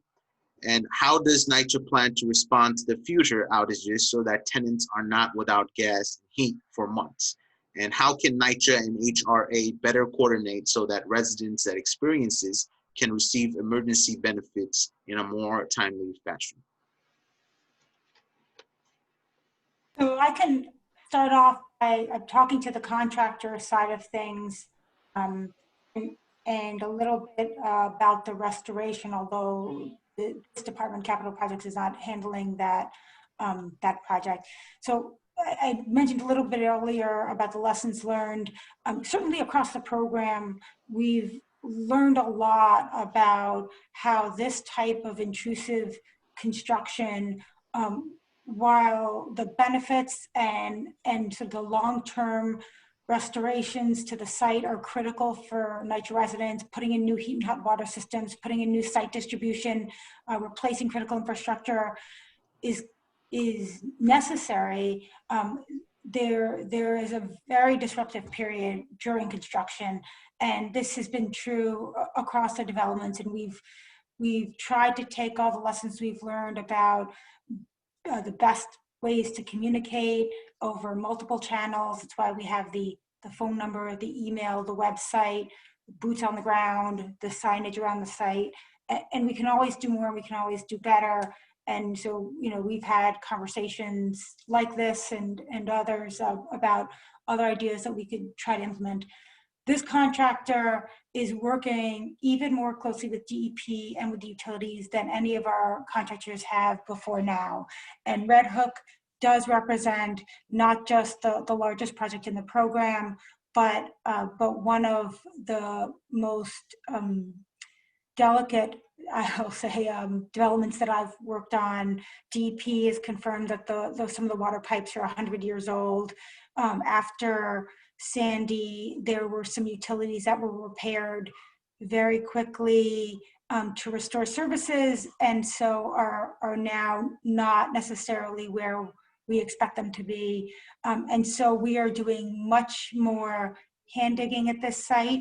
We have spotters at every excavation, which means you don't just have the person in the excavator digging, you have someone standing and looking at the hole. And so those are the kinds of things that we're doing here to try to be even more careful than we had been.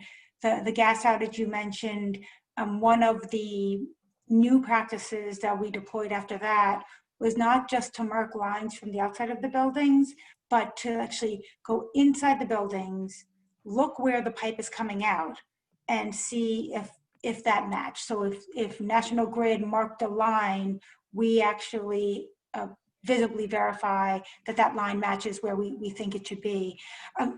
This is not to say that we will be perfect.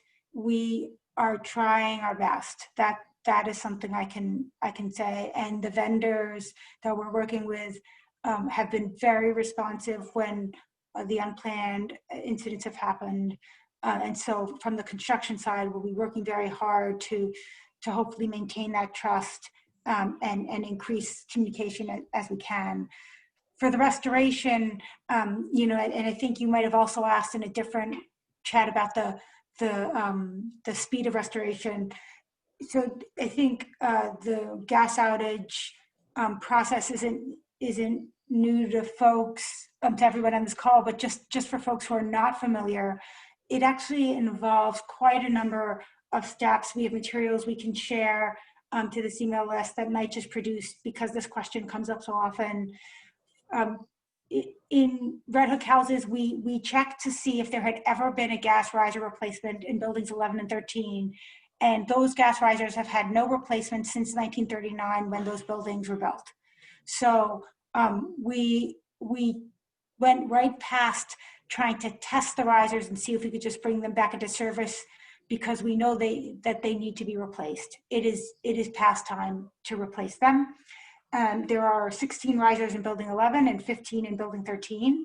And each of these risers will need to be checked. That involves developing a construction plan, conducting testing, and if needed, remediation for asbestos in each apartment where the riser is connected to the stove. Replacing gas pipes in every apartment, testing those pipes in every apartment, and then turning the gas on in every apartment. And then this requires coordination with the utilities and DOB at every step of the way. If all goes as planned, it takes about 78 days from start to finish. Sometimes unforeseen conditions do come up and we try to work through them as quickly as we can. And so that is the likely path that this vendor will be taking. As I mentioned, they're still waiting for their permits, so that's the very first step of this. And I'm not sure if there's anybody from Intergov. There's Erin. Okay, so Erin is the panelist who can talk about sort of the larger NYCHA questions, which are beyond the R&R scope. I think, Joy, Tavina also had a question regarding, do you know if they will have gas by Thanksgiving? The 78 days will definitely take us past Thanksgiving, and certainly, we're going to work as fast as we can, regardless of whether or not there was a holiday. I'll tell you, we work as fast as we can, but because this development is so old, we there are other places where there have been gas riser replacements, and so there's a chance that we can repair the riser and turn it back on.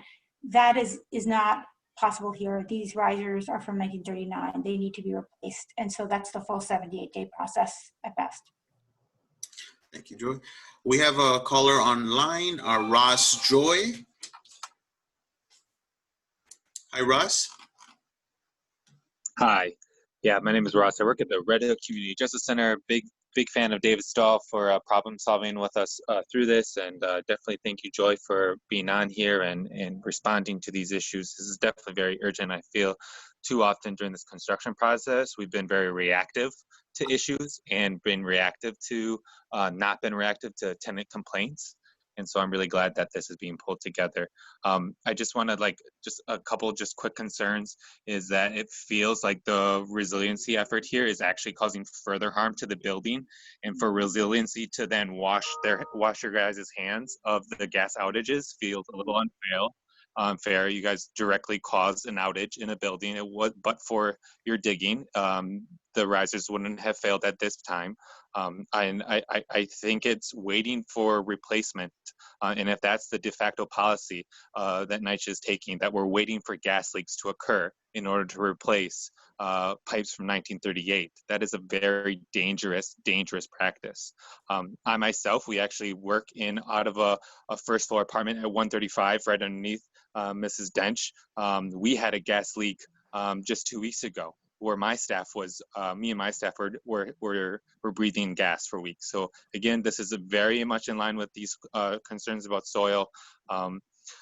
I want to think back to the first phase of construction where the roof links, where top floor apartment residents were sort of left without an option. And Mr. Green, I'm so glad you're involved at this point, because there's no proactive outreach to let residents know that as the roof was being replaced and they were experiencing a leak because of the construction work, who to contact. They were sent to the management office, and honestly, it's not fair to the development to be able to have to respond to all these repercussions of the resiliency work. So just thinking now currently, if there should be extra outreach on the first floor apartments, if they're the ones being hit harder by these dusts, that there should be extra outreach to those that are nearest to the problem so they know who to call to report an issue to, and telling them to put in a ticket and to have intergovs just say, if there's not a ticket, there's not a problem.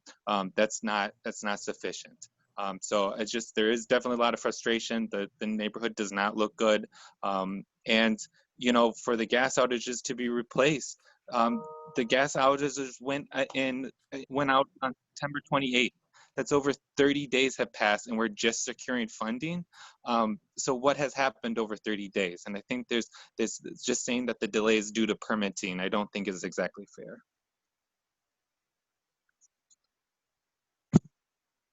So for the communication side of things, and again, thank you for your questions. And I also think that that David and O'Neill have been doing an extraordinary job trying to be as responsive as possible. So we're certainly, continuing to do these types of meetings that we've been doing since long before the project got funding. But you're right, for day-to-day problems, this type of meeting, I don't want people to wait for a meeting like this to bring up a problem that's happening in real time. So in addition to the usual channels of communication through property management, the reasons we have those signs up all over the site, the reasons all of our flyers have the translation at the bottom and the phone number and the email addresses, we want people to reach out in real time with concerns and issues they have. And I can certainly, in as much as the problem is related to the scope of work of the project, certainly we want to be part of that solution. But if it's beyond our department, and a lot of things at NYCHA cross departments in their solutions, we do work across the agency. Daniel's a great example, but we work with operations, property management, emergency services, heating, to make sure that we figure out the best solution that's possible in the short term. But I'm going to need to turn your sort of more philosophical NYCHA questions over to Erin, because they go outside my lane. Hi, Ross. How are you? It's good to connect again. So absolutely, I think you're raising some really important questions and also frustrations related to how long it takes for gas to get restored and repaired, and also just kind of the larger issues about our limitations with funding. We absolutely hear you. On a few different points, I think, and I think I'm going to try and combine, we also got questions in the chat about just general kind of practice improvements around response to the outages. It sounds like there's some feedback here about just like better hot plates, more timely responses, things of that nature. It's, you know, it's important feedback to get. I think in terms of the proactive work, we are constrained by a very limited budget that I think has been, you know, well reported on and wouldn't be a surprise to anyone on this call. On a few fronts, the agency is working on a comprehensive preservation plan that would allow us to do the renovations necessary in every unit across the portfolio. And that's something that we're pushing forward pretty aggressively on, between 110,000 units under the blueprint plan, as well as NYCHA 2.0. The comprehensive modernization that needs to happen across the portfolio is something that we are very aware of. And in no way do we want to wait for something, for a leak in order to replace a riser. I think what we've all seen is just what's happened when infrastructure is neglected due to budget cuts. And that's the unfortunate situation we're dealing with. You absolutely raised a good point about the importance of the Chief Compliance Officer. We're grateful to have Dan Green and his team on. I'm glad you have his contact information. Absolutely, please use it. And I think the other piece was around ticket numbers and reporting in. Even when folks do come to InterGov, we do want to make sure that people are reporting any outage as quickly as possible through appropriate channels, just so we have it logged. Reporting outages through, you know, the CCC, opening a ticket, allows not only the outage to get reported, but also some diagnostic information to happen. So whether that is a gas outage, a hot water outage, it allows us to see which apartments are experiencing outages, so that staff can kind of figure out exactly what's going on there and isolate either a line, a riser, or look at a whole building-wide outage. So I think to some degree, when folks do ask, did someone report it? Do we have a ticket? That's definitely part of it as well.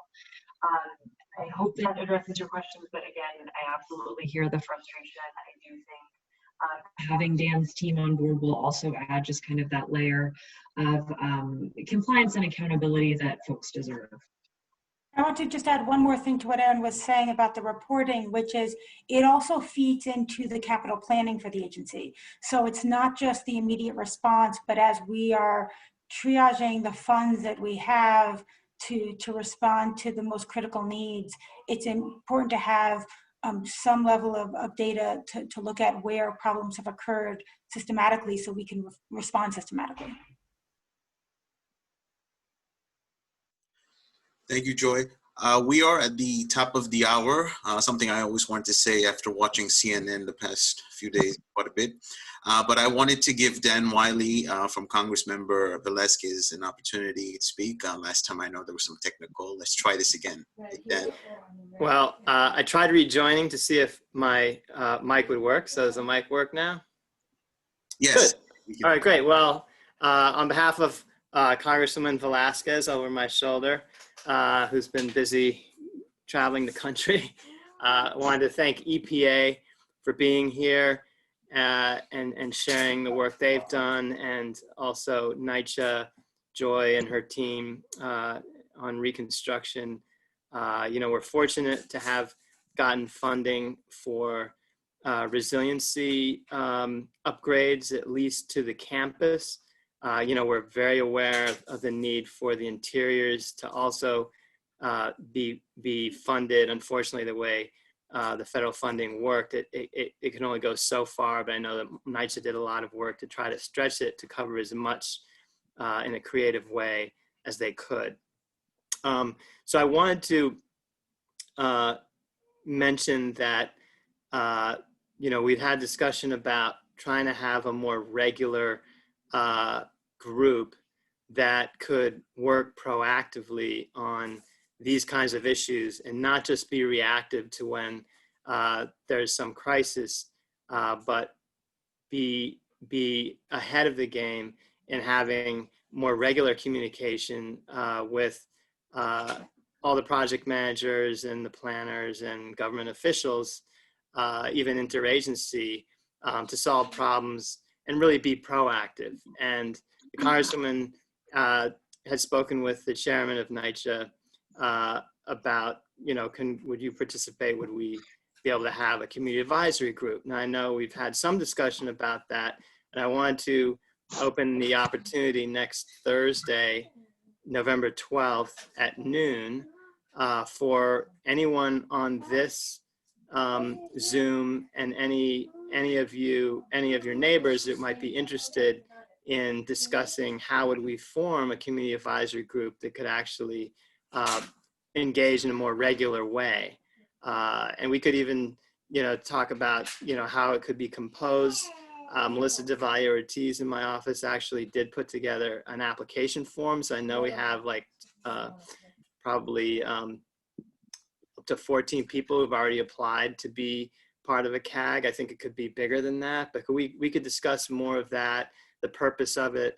I just came off of a 2-hour community advisory group meeting that just started over the summer for the East Side Coastal Resiliency Project in Manhattan, which the Congressman also advocated for and got formed.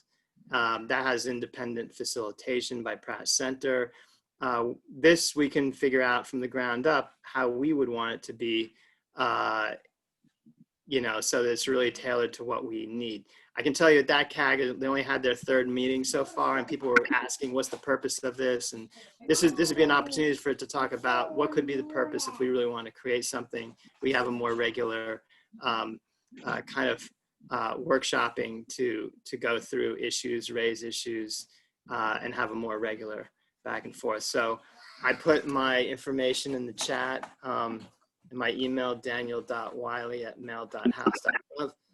So anybody who wants to join that, just shoot me an email. We'll put together a meeting. My son, 3-year-old, I don't know if he can join it. We might have an age bar on that. But I just want to put that out there. Next Thursday at noon, we want to put together a meeting just to discuss the formation in cooperation with other offices like Carlos Menchaca, the councilman's office. We've been talking with him about this as well, and groups as well as individuals, mostly based on the residents of the public housing, but also any others who want to be of support in the larger community.